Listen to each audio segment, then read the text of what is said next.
خان حویلی کا خوبصورت سا منظر تھا جہاں کی لاڈلی ہیرا خان کی زندگی کی شروعات اس کے بابا کی حویلی سے ہوئی تھی۔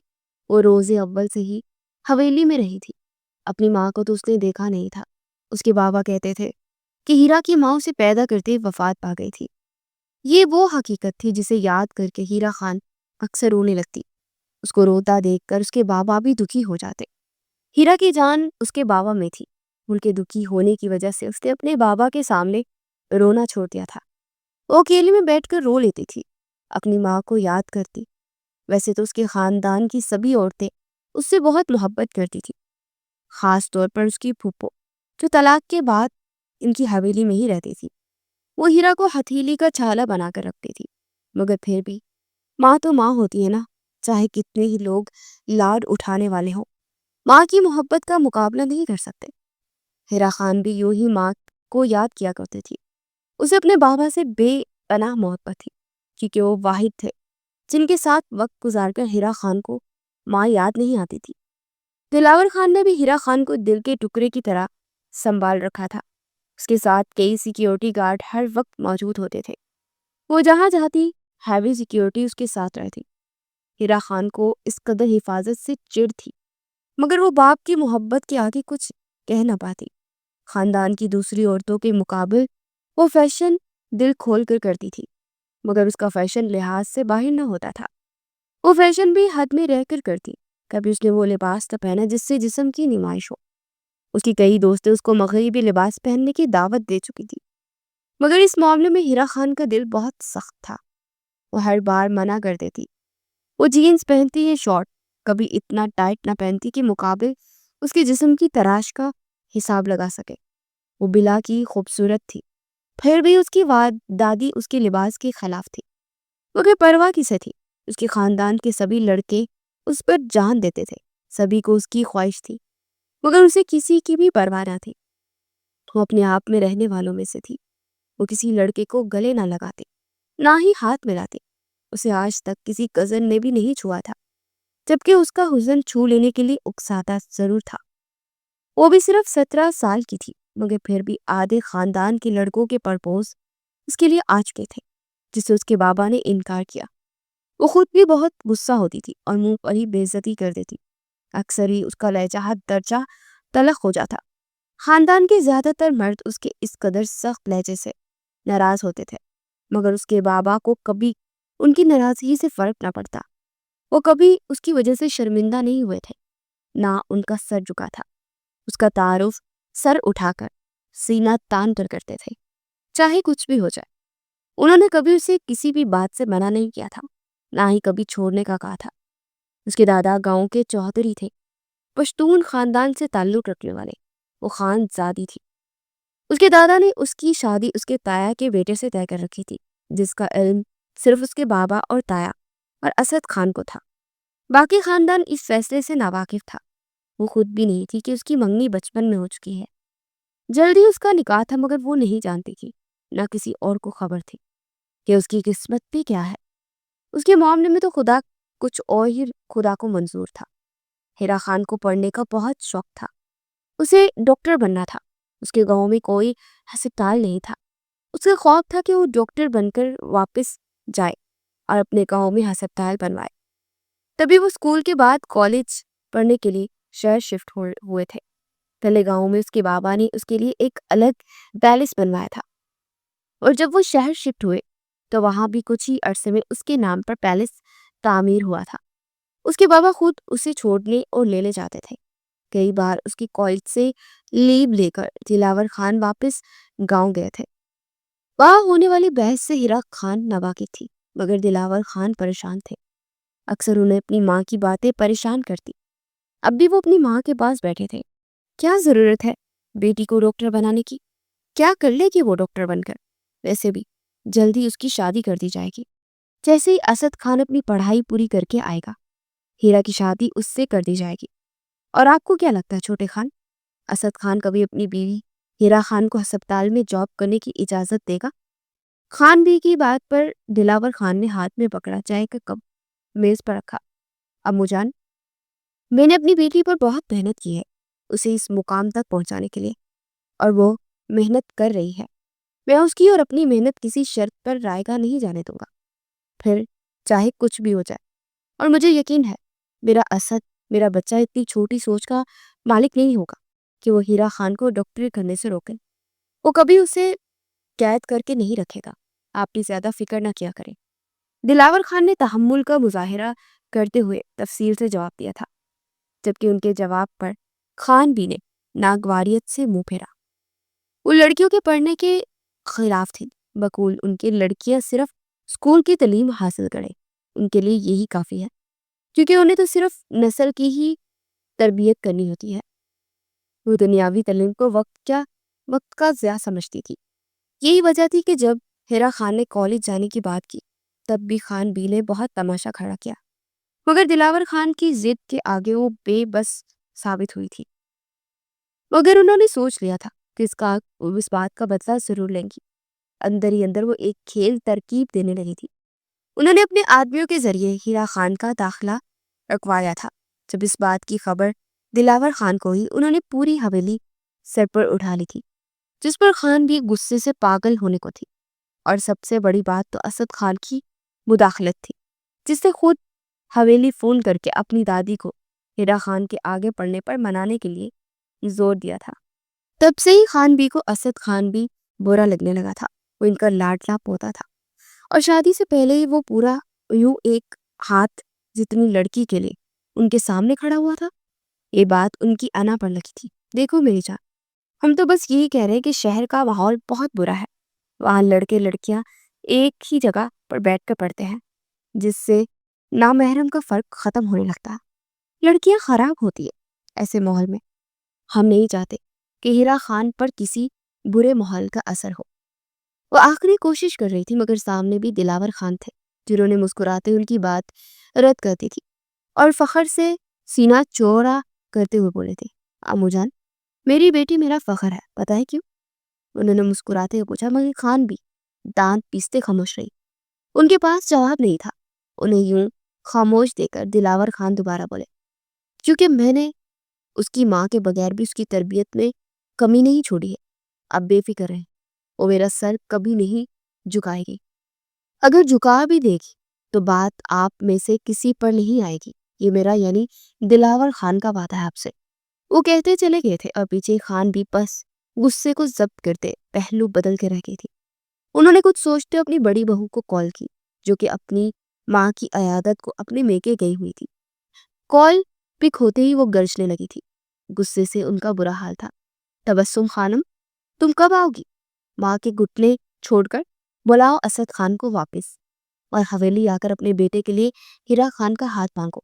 ہم وعدہ کرتے ہیں انکار نہیں ہوگا، اور جتنی جلدی ہو سکے اسد خان کو لیے بارات لاؤ اور ہیرا خان کی رخصتی کرواؤ۔ اب تو بہت وقت ہو چکا ہے۔ ہیرا خان 18 سال سے اوپر کی ہونے والے ہیں۔ اب تو تمہیں اپنے بیٹے کے سر پر صحرا سجا دینا چاہیے، یا پھر تم چاہتی ہو کہ تمہاری بہو پہلے کوئی چاند چڑھائے خاندان میں، ہماری عزت دو کوڑی کی رہ جائے۔ وہ غصے سے پاگل ہوتے سخت لہجے میں بولی۔ دوسری طرف موجود ان کی بڑی بہو نے انہیں کچھ کہا تھا، جس پر ان کا چہرہ غصے سے سرخ ہو گیا۔ ہمارے ہاں بیٹی کے بالغ ہونے کا انتظار کیا جاتا ہے، فضول کی پڑھائی کے پورا ہونے کا نہیں۔ اگر تم اسد خان کی شادی ابھی نہیں کرنا چاہتی تو مجھے بھی بتا دو، میں اپنی پوتی کے لیے کسی اور کو تلاش کر لوں گی۔ اس جیسی حسین دوشیزہ کے لیے لڑکوں کی کمی نہیں ہے۔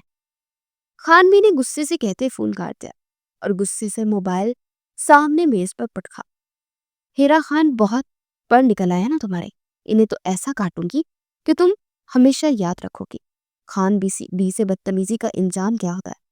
وہ دانت پیستے ہوئے بولی تھی، نہ جانے اب وہ کیا کرنے کا سوچ رہی تھی۔ دلاور خان نے جاتے ہی ہیرا کو شہر واپس چلنے کا بولا۔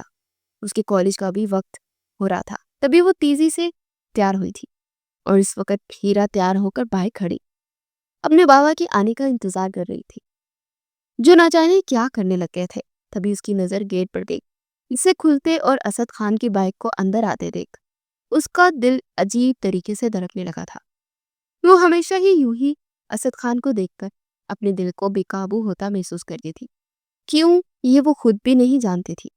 اسد خان خاندان کا سب سے خوبرو لڑکا تھا، بالکل ویسے جیسے ہیرا خان تھی۔ وہ دونوں ہی تعریف کے قابل حسین تھے، بلا کی کشش تھی دونوں میں۔ شاید تبھی ان دونوں کو ایک دوسرے کے نام کرنے کا فیصلہ ہوا تھا۔ یقیناً جب ہیرا خان کو اپنے ساتھ اسد خان کی منگنی کا علم ہوتا، وہ خود پر رشک کرتی۔ وہ کھوئے ہوئے اسد خان کی طرف دیکھ رہی تھی، جو بائک ایک طرف کھڑی کرتے ہوئے اترتے اسے دیکھ چکا تھا، جس کی بدولت اس کے چہرے پر خوبصورت مسکراہٹ تھی۔ اس کے قریب آ کر رکا۔ کالج جا رہی ہو؟ اس نے سلام کے بغیر ہی پوچھا۔ ہیرا خان کو سامنے دیکھو ویسے بھی سب کچھ ہی بھول جایا کرتا تھا۔ یس، ایک لفظی جواب دے کر وہ اپنے کپڑے ٹھیک کرنے لگی۔ اسے یوں کنفیوز دیکھتا اسد خان مسکراہٹ ضبط کیے بولا، میں ڈراپ کر دیتا ہوں۔ اسد خان نے اپنی ہیوی بائک کی طرف شرارت سے دیکھتے ہوئے کہا۔ ہیرا خان کو اس کا اشارہ سمجھ آیا تھا، نہیں، اور وہ توقع کے عین مطابق وہ گھبرا گئی، جس پر وہ ہنس دیا، اور جلد ہی وہ اپنی ہنسی پر بند باندھ گئی تھی۔ ہیرا خان کا چہرہ سرخ ہوا۔ اس کے بدلتے رنگ دیکھ کے اسد خان کا دل بے ایمان ہوا تھا۔ اتنا ڈر کیوں ہے تمہارے دل میں ہیرا خان؟ کیا پتا ایک نہ ایک دن تمہیں میری ہی باہوں میں سمانا ہو، میری سانسوں میں مہکنا ہو۔ وہ شوق ہوا تھا۔ ہیرا خان کا جھکا ہوا چہرہ گلنار ہوا۔ اسد خان اس کی پلکوں کی جھالر کو اٹھتا گرتا دیکھ محسوس کرتا سرشار ہوا تھا۔ وہ شرم سے سرخ ہو رہی تھی، وہ مسرور ہوا تھا۔ تبھی اس کی نظر باہر آتے دلاور خان پڑ گئی، تو نامحسوس انداز میں ہیرا خان سے فاصلہ بنا گیا۔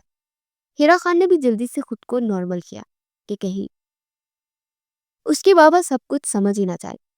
دلاور خان اسے دیکھتے اس کے پاس آتے اسی سینے سے لگا گئے تھے۔ کیسے ہو اسد خان؟ انہوں نے شفقت سے پوچھا۔ اسد خان نے ترچھی نظروں سے ہیرا خان کو دیکھا اور زیر لب مسکرایا۔ پہلے ٹھیک نہیں تھا، مگر اب آپ کو دیکھا ہے تو ٹھیک ہو گیا چچا جان۔ ہیرا خان اس کا اشارہ سمجھتی تھی، تبھی چونک کر اسے دیکھنے لگی، اور وہ دلاور خان کے ساتھ یوں ہو گیا جیسے ہیرا خان وہاں موجود ہی نہ ہو، جس پر ہیرا خان کو غصہ آنے لگا۔ وہ یوں اسد کا اگنور کرنا اپنی توہین سمجھ رہی تھی۔ وہ تو سب کی نظروں کا مرکز تھی، پھر کیسے کوئی اسے اگنور کر سکتا تھا، وہ بھی اسد خان، جس کے لیے وہ دل میں جذبات رکھتی تھی۔ بابا جان، ہم لیٹ ہو رہے ہیں۔ مسلسل ان دونوں کو خود کو اگنور کرتا دیکھ ہیرا خان غصہ ضبط کیے بولی تھی۔ دلاور خان نے چونک کر رکھ دیکھا تو اسد خان کو اندر بھیجا، خود ہیرا خان کو چھوڑنے چلے گئے۔ اسد خان اندر جاتے سب سے پہلے اپنی دادی کے کمرے میں گیا۔ وہ اس وقت اپنے بیڈ پر نیند دراز تھی۔ دروازے پر دستک دیتے وہ اندر داخل ہوا۔ السلام علیکم خان بھی، کیسی ہیں؟ اس نے نرمی سے پوچھا تھا۔ وعلیکم السلام۔ اسد خان، میں تو ٹھیک ہوں، مگر تم شاید ٹھیک نہیں ہو۔ انہوں نے غور سے اسے دیکھتے ہوئے پوچھا تو وہ ہنس دیا۔ آپ نے ٹھیک رہنے کہاں دیا ہے خان بھی؟ آپ نے جو بات کچھ دیر پہلے مورے سے کہی، کیا آپ کو لگتا ہے کہ اس کے بعد میں ٹھیک رہ سکتا ہوں؟ میں تو کل ہی واپس آ گیا تھا، آج آنے والا تھا آپ سے ملنے، مگر آپ نے تو مجھے سکون کا سانس بھی لینے نہیں دیا، اور ایئرپورٹ سے نکلتے ہی مورے نے مجھے آپ کا فیصلہ سنایا۔ مجھے شدید دکھ ہے آپ کے فیصلے پر، آپ ایسا کیسے کر سکتے ہیں؟ وہ چاہ کر بھی اپنے لہجے کی سختی چھپا نہ سکا، اس کا خون کھول رہا تھا۔ لیکن ہیرا خان کو دیکھ کر اس کا غصہ کافی حد تک نارمل ہوا تھا۔ میں نے سچ کہا تھا اسد خان، میں اپنی پوتی کو تمہارے انتظار میں نہیں بٹھا سکتی۔ مجھے میری اور اپنے خاندان کی عزت بھی عزیز ہے، اور سب سے زیادہ عزیز ہے۔ اس کے لہجے کی سختی سمجھتے غصے سے بولی تھی۔ اسد خان نے ہاتھ کی مٹھیاں بھینچ لی۔ وہ اپنا امڑ آنے والا غصہ ضبط کرنا چاہتا تھا۔ وہ میری منگ ہے، اب سے نہیں بچپن سے، جس کے بارے میں آپ یہ سب کہہ رہی ہیں۔ میں پشتون خاندان سے تعلق رکھتا ہوں، جانتا ہوں میں اس بات کو سوچ کر کیا کر سکتا ہوں۔ اس نے لفظوں پر زور دیا، تو اپنی منگ کو اپنے نکاح میں لو، رخصت کرواؤ اور لے جاؤ، یا پھر اس کے کسی کے ساتھ غلط تعلق۔ وہ زہر خان لہجے میں بول ہی رہی تھی۔ بس خان بھی، ایک اور لفظ نہیں، ورنہ میں اپنی حد بھول جاؤں گا۔ اسد خان پہلی بار یوں چلایا تھا، وہ بھی اپنی خان بھی کے سامنے، ورنہ تو وہ بہت نرم دل کا مالک تھا، ہنستا ہوا اور سب کو ہنسانے والا۔ آج تو وہ اپنی مزاج سے بالکل ہی مختلف تھا، مگر وہ کیا کرتا، اس سے ان کی بات برداشت ہی نہیں ہوئی تھی۔ مجھے پورا یقین ہے میری ہیرا، میری خانم کبھی میرے ساتھ بے وفائی نہیں کرے گی۔ خان بھی، آپ اپنی سوچ کو لگام ڈالیں، ہیرا میرے ساتھ ایمانداری سے رہے گی، اس لیے آپ بے فکر رہیں۔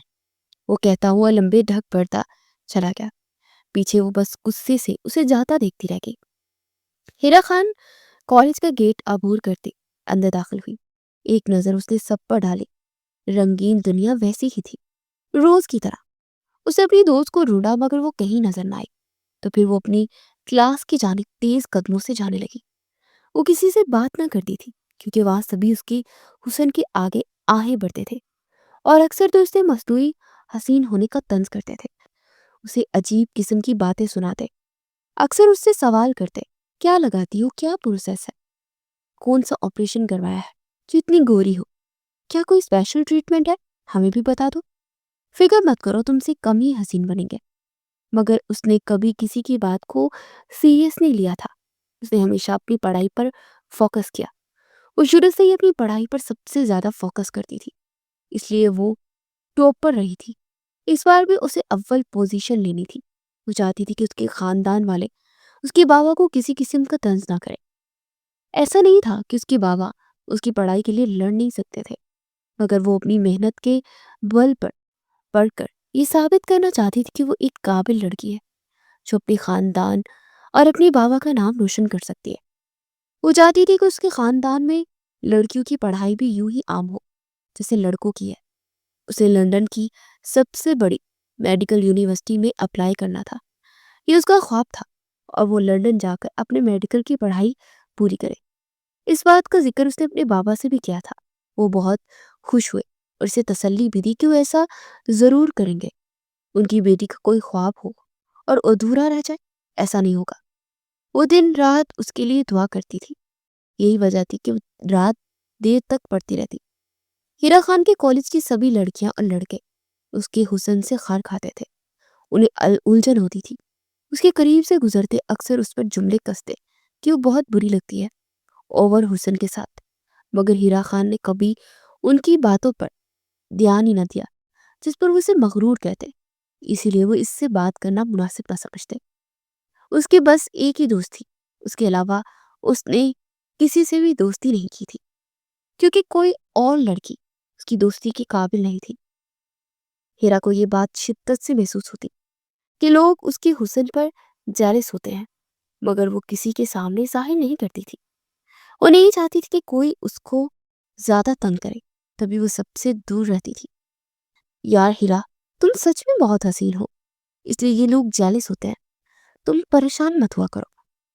آمنہ نے اس کو دیکھتے ہوئے کہا، جانتی ہوں، میں بالکل اپنی مما جیسی، وہ بھی ایسی ہی تھی، دودھ جیسی رنگت، چاند جیسا حسن ان کا۔ وہ اداسی سے بولی تھی۔ اس کو یوں دیکھ کر آمنہ کو بہت دکھ ہوا تھا، مگر وہ کچھ نہ بولی۔ دوسری طرف آفاق شاہ تھے، شاہ خاندان کا بگڑا ہوا بیٹا، ایک وڈیرا جسے پڑھنے لکھنے میں زیادہ دلچسپی نہیں تھی۔ تبھی وہ 5ویں جماعت میں فیل ہوا تھا، پڑھائی کو خیر آباد کہہ چکا تھا۔ ہیرا کے کالج میں اس کی بہن پڑھتی تھی۔ آفاق شاہ اکثر اسے لینے آتا۔ اس کو دیکھ کر کوئی بھی لڑکی دل ہار سکتی تھی۔ سفید کلف لگے سوٹ کے ساتھ مردانہ شال جو وہ ہمیشہ کندھوں پر رکھتا تھا۔ ہیرا خان کا سامنا کبھی اس سے نہیں ہوا تھا کیونکہ وہ اکثر ہی گاڑی میں بیٹھا اپنی بہن کا انتظار کرتا، اور ویسے بھی ہیرا خان کسی پر دھیان دینے کی عادی نہیں تھی۔ وقت کیوں ہی گزر رہا تھا کہ ایک روز اچانک کالج کے دروازے پر پہنچتے ہی ہیرا خان کو کچھ آدمیوں نے اپنے گھیرے میں لے لیا تھا۔ یہ سب اتنا اچانک ہوا کہ وہ گھبرا گئی، اسے سمجھ نہ آیا کہ وہ کیا کرے۔ ان میں سے ایک آدمی نے اس کی کلائی پکڑتے اپنی جانب کھینچا اور کھینچتا گاڑی تک لے گیا۔ ہیرا خان سن ہوتے دماغ سے ان کے ساتھ کھینچتی چلی گئی۔ ہوش اسے تب آیا جب اسے گاڑی میں دھکا دیا، سر ٹکراتے وہ ہوش میں آئی تھی۔ کون ہو تم لوگ؟ وہ چلائی تھی۔ دونوں طرف آدمی اس کے گرد گھیرا ڈال کر بیٹھ چکے تھے۔ ہیرا خان کو لگا کہ وہ ابھی مر جائے گی، مگر وہ بے خبر تھی کہ ابھی تو شروعات تھی۔ دیکھو، تم لوگ جانتے نہیں ہو میں کون ہوں۔ وہ انہیں ڈرانا چاہتی تھی مگر وہ ہنوز خاموش بیٹھے رہے۔ راستہ کتنے لمبا تھا وہ نہیں جانتی تھی، اسے بس یہ پتا تھا کہ آہستہ آہستہ اس کی موت اس کے قریب آ رہی ہے۔ اس نے شدت سے اپنے بابا کو یاد کیا تھا، اتنی شدت سے کہ اس کی آنکھوں سے آنسو بہنے لگے تھے۔ کافی دیر بعد گاڑی ایک بڑی سی حویلی کے اندر داخل ہوئی تھی، اور جیسے ہی ہیرا خان کو اندر پھینکا گیا تھا بالکل ہی ویسے ہی باہر کھینچا گیا تھا۔ وہ آدمی اسے یوں کھینچ رہا تھا جیسے وہ کوئی بیل بکری ہو۔ اسے نہیں پتا چل رہا تھا کہ اس کے گھٹنے کس قدر زخمی ہوئے ہیں۔ وہ تو اپنے بازوؤں کے درد کو برداشت ہی نہیں کر پا رہی تھی۔ اس آدمی نے اس کا بازو اس قدر سختی سے جگڑا ہوا تھا کہ ہیرا خان کو لگ رہا تھا جیسے اس کے بازو کی ہڈی ٹوٹ چکی ہو۔ اس آدمی نے اندر جاتے لاؤنج میں بیٹھے لوگوں کے درمیان بڑے سے تخت پر بیٹھے مرد کے پاس بیٹھا پھینکا تھا۔ ہیرا خان کا سر پوری طرح تخت سے ڈھک رہا ہے، خون کی فوار پھوٹی، اس کی نظروں کے سامنے ہٹ چہرہ گھوم گیا، اس کا دل جسے بند ہو رہا تھا۔ اسے بے ساختہ ہاتھ اپنے سر پر رکھا اور بیگا محسوس ہونے پر دیکھا تو ڈر اور خوف سے اس کا چہرہ سفید ہونے لگا۔ خون، اس کے ہونٹ ہلے تھے۔ صاحب یہ ہیرا خان ہے، دلاور خان کی بیٹی، ایک آدمی نے اطلاع دی تھی۔ اب ہیرا خان کو سمجھ آیا کہ اسے اس کے بابا کے دشمنوں نے اغوا کروایا ہے۔ بس یہی سوچ آخری تھی جو اس کے ذہن میں آئی تھی۔ اس کے بعد سب کچھ اندھیرے میں ہو گیا تھا۔ آفاق شاہ بھلے ہی شاہ فیملی سے تعلق رکھتا تھا، مگر اس میں شاہوں جیسی کوئی عادت نہیں تھی۔ عیاش طبیعت کا مالک آفاق شاہ، جو کہ خود بھی وڈیرا فیملی سے تعلق رکھتا تھا، اس کا باپ چودھری ہونے کے ساتھ ساتھ وڈیرا بھی تھا۔ دور دور کے گاؤں میں ان کا ڈر بولتا تھا، کوئی ان سے الجھنا نہیں چاہتا تھا، لوگ ان کے سائے سے بھی ڈر جاتے تھے۔ یہی بات تھی کہ جس کی وجہ سے آفاق شاہ ضرورت سے زیادہ ہی بگڑ چکا تھا۔ ہفتے میں ایک دن حویلی آنا، باقی کے دن وہ ڈیرے پر گزارتا تھا، اور وہاں کسی نئی لڑکی کو ڈیٹ کرنا، اس کے لیے وقت گزارنا آفاق شاہ کی عادت بن چکی تھی۔ وہ حویلی بہت کم آتا تھا، اسے اپنے باپ کی عادتوں سے چڑ تھی۔ اس کی حویلی کم خون خرابے کا ڈیرا زیادہ لگتی تھی، جہاں عورتوں کو جوتے کی نوک پر رکھا جاتا۔ آفاق شاہ کو یہ سب پسند نہیں تھا، ان کے خلاف نہ بولتا تو اس کے ساتھ بھی نہیں ہوتا تھا۔ وہ جب بھی حویلی آتا صرف اپنی ماں سے ملتا اور واپس چلا جاتا۔ اپنی اکلوتی بہن آمنہ شاہ کو کالج میں اس نے خود داخل کروایا تھا۔ آفاق شاہ کے والد نے اس کی مخالفت کی تو آفاق شاہ نے اسے اپنے واحد خواہش کیا اور اپنے باپ کو راضی کرنے کے لیے ان کی شرط مانی۔ آفاق شاہ کے والد نے ان سے وعدہ لیا تھا کہ وہ ان کی کہی بات مانے گا، انکار نہیں کرے گا۔ آفاق شاہ نے جان چھڑانے کے لیے ہاں کہہ دیا تھا۔ اسے لگا بس یہی کوئی بات ہوگی، اور وہ حقیقت سے بے خبر تھی۔ وہ نہیں جانتا تھا کہ اس کا باپ کون سا کھیل کھیلنے جا رہا ہے۔ وہ آمنہ کو گیٹ کے اندر چھوڑ کر جانے لگا۔ جب طیب شاہ نے اسے پکارا، وہ باپ کی پکار پر منہ بگاڑتا اندر داخل ہوا۔ سامنے کا منظر دیکھ کر آمنہ شاہ نے جلدی سے آفاق شاہ کا بازو جکڑا اور خوف سے آنکھیں بند کر لی، جبکہ آفاق شاہ کا خون کھول اٹھا تھا۔ آج تک اس نے اپنی حویلی میں عورتوں پر ظلم ہوتا دیکھا اور سنا تھا، مگر آج اس کے سامنے ایک معصوم لڑکی تھی جس کے سر پر خون سوکھ چکا تھا۔ وہ بے ہوش ہو گئی تھی، ٹھنڈے فرش پر وہ بے حس و حرکت پڑی تھی۔ وہ غصے سے سرخ آنکھوں سے اس کو دیکھتا باپ کو دیکھنے لگا۔ یہ کیا حیوانیت ہے، وہ غرایا۔ سبھی اس سے خوفزدہ ہوئے تھے، خود طیب شاہ بھی چند دموں کے لیے خاموش ہو گئے۔ تمہیں یاد ہے تم نے اپنی بہن کو پڑھانے کے لیے میری ایک شرط ماننے کا وعدہ کیا تھا؟ وہ بڑے آرام سے بولے تھے۔ آفاق شاہ نے چونک کر باپ کو دیکھا۔ یاد ہے مجھے اس بات کا، اس لڑکی سے اس کے ساتھ کیا تعلق ہے؟ مجھے پکڑ کر لائے ہیں اسے، اور پھر غصے سے بولا، مگر طیب شاہ کی اگلی بات سن کر وہ پتھر کا ہو گیا۔ اس نے خواب میں بھی نہیں سوچا تھا کہ کبھی اس کا باپ بھی ایسی کوئی حرکت کرے گا۔ شاید یہ پہلا واقعہ تھا۔ تم اس لڑکی سے نکاح کرو گے ابھی اور اسی وقت، یہ میرا حکم ہے، میری شرط پوری کرو، طیب شاہ نے شفقت سے کہا۔ آفاق شاہ کے لیے یہ غیر متوقع تھا، کبھی اسے سمجھ نہ آئی کہ بروقت وہ کیا جواب دے۔ وہ بغیر ان کو جواب دیے پیر پٹکتے ہوئے پیچھے لینے لگا اور پلٹ گیا۔ ابھی وہ دروازے کے وسط میں ہی تھا جب ایک بار پھر طیب شاہ کی آواز گونجی، اگر تم نے میری بات نہ مانی تو میں تمہاری بہن کی شادی ابھی اور اسی وقت اپنی خاص ملازم سے کر دوں گا۔ آفاق شاہ کا دماغ جیسے غصے سے پھٹنے لگا۔ وہ پلٹ کر قہر بھری نظروں سے اپنے باپ کو دیکھنے لگا۔ اس کے دماغ میں اس کے باپ کی باتیں گونجنے لگی تھی۔ شاہ لالا، آمنہ نے روتے ہوئے پکارا۔ آفاق شاہ نے اسے دیکھا، پھر اپنی آنکھیں بند کیے، خود کو کنٹرول کرنے کی کوشش کی اور صوفے پر جا کر بیٹھ گیا۔ طیب شاہ کا تو جیسے سینہ چوڑا ہو گیا تھا۔ انہوں نے اپنے خاص آدمی کو پکارا۔ وہ اندر آیا تو اس کے ساتھ نکاح خواہ اور چند آدمی تھے۔ سنو، پانی لاؤ۔ طیب شاہ کی بات پر آفاق شاہ نے اپنے ہاتھوں کو ایک دوسرے میں جگڑا اور اس سے ماتھے کی رگیں تن گئی تھی، اس کی چہرہ سرخ ہوا تھا۔ ایک ملازمہ پانی کا جگ لائی تو طیب شاہ نے پانی کا جگ ہیرا خان پر الٹ دیا۔ وہ ہڑبڑا کر اٹھی، پھٹتے سر کے ساتھ وہ کھڑی ہوتی لڑکھڑائی تھی۔ اس کے کپڑے مکمل بھیگ چکے تھے اور جسم کے ساتھ چپک گئے تھے۔ آفاق شاہ نے ایک نظر اسے دیکھا تو جیسے اسے اپنی روح نکلتی محسوس ہوئی۔ اس نے ارد گرد دیکھا، سبھی مرد ہوس بھری نظروں سے ہیرا کو اور ہیرا کے جسم کو گھور رہے تھے، جبکہ ہیرا خان اپنا سر تھامے لڑکھڑا رہی تھی۔ وہ ایک لمحے میں اٹھا، کندھوں پر پھیلی شال اتار کر ہیرا خان کے گرد لپیٹ دی۔ ہیرا خان نے اد کھلی آنکھوں سے سامنے کھڑے شخص کو دیکھا، جس کے گریبان کے بٹن کھلے تھے، بال ماتھے پر بکھرے ہوئے تھے، آنکھیں سرخ آلود تھی۔ ہیرا خان کو خوف آیا۔ مجھے جانے دو، وہ بے بسی سے بولی۔ اس کی آنکھوں سے آنسو سے قطرے گرنے لگے۔ آفاق شاہ نے اسے صوفے پر بٹھایا اور باپ کی طرف پلٹا۔ کیوں کر رہے ہیں یہ سب؟ وہ غصے اور بے بسی سے پوچھ رہی تھی۔ ہیرا خان کی آنکھیں بند ہو رہی تھی، پھر بھی وہ سننے کے لیے بے چین تھی۔ اس کے باپ نے میری زمین پر قبضہ کیا ہے، مجھے دھوکہ دے کر میری زمین اپنے نام کی ہے، اور اب وہ قدم واپس نہیں لینا چاہتا۔ وہ غصے سے بولے۔ نہیں، ہیرا خان نے زیر لب کہا۔ وہ ان سب کو بتانا چاہتی تھی کہ اس کے بابا ایسے نہیں ہیں، مگر وہ بول ہی نہیں پائی۔ خیر، اس کی تو عادت ہے دوسروں کو دھوکہ دے کر ان کی جائیداد پر سانپ بن کر بیٹھ جانا ہے۔ طیب شاہ پھر سے بولے۔ اس سب میں اس لڑکی کا کیا قصور؟ آفاق شاہ نے نہ جانے کیوں یہ سوال کر دیا تھا۔ اس کے سوال پر طیب شاہ ہنسنے لگے۔ میں نے سنا ہے کہ بہت عزیز ہے اسے اپنی ہیرا شہزادی۔ میں اس لڑکی کی زندگی اجیرن کر دوں گا، تب اسے پتہ چلے گا کہ وڈیروں سے دشمنی کیا رنگ دکھاتی ہے۔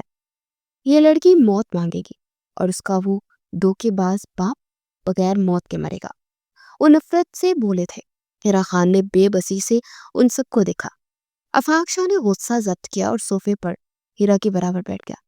ہیرا خان نے پیچھے ہونا چاہا مگر ہو نہ سکی۔ نکاح خواہ نے کلمات شروع کیے۔ ہیرا خان کو لگا جیسے اس کی روح کو کانٹوں سے گھسیٹا جا رہا ہے۔ وہ بے موت مرنے لگی تھی۔ اس کی سزا شروع ہو چکی تھی۔ نکاح خواہ اس سے رضامندی پوچھ رہے تھے، مگر وہ کچھ نہ بولی۔ اے لڑکی، ہاں بول، طیب شاہ نے غصے سے کہا۔ نہیں، ہیرا نے نفی میں سر ہلایا۔ طیب شاہ غصے سے اس کے پاس آنے لگا مگر آفاق شاہ کے اشارے پر رک گئے۔ آفاق شاہ اس کی طرف جھک کر بولا، اگر تم نہیں چاہتی تمہارے جسم پر مہر لگا کر تمہیں داغدار کرو تو سکون سے ہاں کہو۔ میرے لیے مشکلات پیدا کرتے اپنی زندگی عذاب مت بنا۔ میں نہیں چاہتا کہ میں تمہارے ساتھ زبردستی کروں۔ اس کی باتوں کا مطلب سمجھتی ہیرا خان کانپ گئی تھی۔ آفاق شاہ نے نکاح خواہ کو اشارہ کیا۔ ہیرا خان نے موت کی وعید خود کو سناتے قبول کیا تھا۔ نکاح کے ہوتے ہی آفاق شاہ اپنی جگہ سے اٹھا اور ہیرا کی طرف مڑا۔ وہ بغیر کچھ اور کہے سنے اس کی حالت دیکھتا اس کی طرف جھکا اور اسے اپنی باہوں میں اٹھایا اور سیڑھیوں کی طرف چل دیا۔ اس کا ارادہ اپنے کمرے میں جانے کا تھا، مگر طیب شاہ کی پکار پر وہ تیسری سیڑھی پر رکا۔ یہ لڑکی آج سے اس حویلی کی غلام ہے، بلکہ یہاں کے ملازم بھی اس پر حکومت کریں گے۔ آفاق شاہ نے طیب شاہ کے حکم پر پلٹ کر انہیں دیکھا۔ یہ لڑکی میری بیوی ہے، اگر کسی نے اس کی طرف سخت نظر سے بھی دیکھا تو جان نکال لوں گا، پھر چاہے وہ کوئی بھی ہو۔ وہ کراہت لہجے میں سب کو واضح بتا چکا تھا۔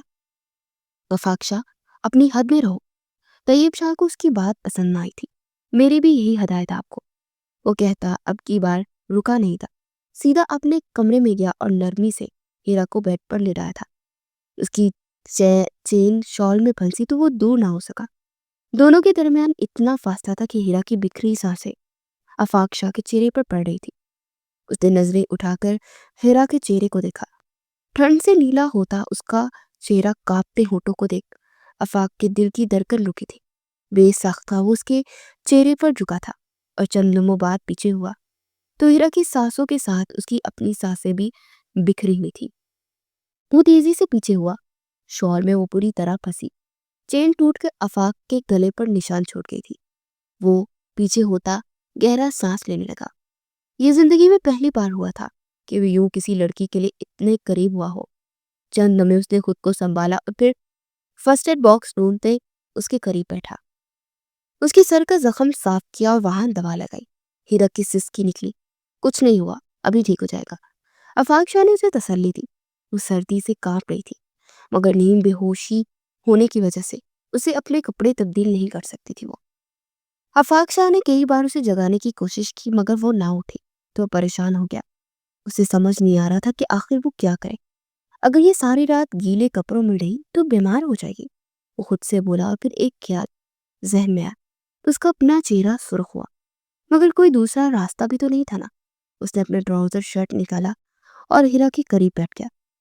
کچھ دیر تک وہ کشمکش میں رہا کہ کیا کرے، پھر آنکھیں بند کی اس نے خود کو سمجھایا اس کا محرم تھا، وہ اس پر حق رکھتا تھا، اس کے لیے جائز تھی۔ اپنے آپ کو سمجھاتا اس نے لائٹر بند کیے، اندھیرے میں ہی اپنے خیال کو عملی جامہ پہنایا اور بغیر لائٹ آن کیے اس کے برابر لیٹ گیا۔ اس کے لیٹتے ہی ہیرا اس کی سینے سے چپک گئی۔ آفاق شاہ کی تو جیسے سانسیں رک گئی تھی اسے اپنے اس قدر قریب دیکھ کر۔ وہ کافی حد تک سانس روکے رہا، پھر بہت مشکل سے اس نے اپنی سانسیں بحال کی تھی۔ کہاں وہ لڑکیوں کے درمیان رہتا تھا اور کہاں یہ چھوٹی سی لڑکی اس کی سانسیں بھاری کرنے لگی تھی۔ وہ اپنی حالت سے انجان تھا۔ ساری رات وہ ہیرا کو اپنے اتنے قریب محسوس کرتا سو نہ سکا تھا۔ صبح ہیرا کی جب آنکھ کھلی تو اس کا ہاتھ آفاق شاہ کے چہرے پر تھا۔ ہیرا کو جاگتا محسوس کرتے آفاق شاہ نے خود کو سوتا بنا لیا تھا۔ ہیرا ایک جھٹکے سے اٹھی، سامنے آفاق شاہ کو دیکھا تو کل والا سارا واقعہ یاد آیا۔ اسے رونا آیا کہ اس کے بابا نے ابھی تک اسے کیوں نہ ڈھونڈا۔ کیا وہ اسے ڈھونڈنے میں ناکام ہوئے تھے؟ ابھی وہ یہ سوچ ہی رہی تھی جب اچانک اس کی نظر سامنے دیوار کی آئینے پر پڑی۔ اپنے وجود پر مردانہ کپڑے دیکھتی وہ چلائی تھی۔ آفاق شاہ نے نیم و آنکھوں سے اسے دیکھا۔ تم نے میرے ساتھ؟ ہیرا بات مکمل نہ کر سکی تھی مگر آفاق سمجھ گیا اور اس کے چہرے پر مسکراہٹ آئی۔ وہ بھی اٹھ بیٹھا۔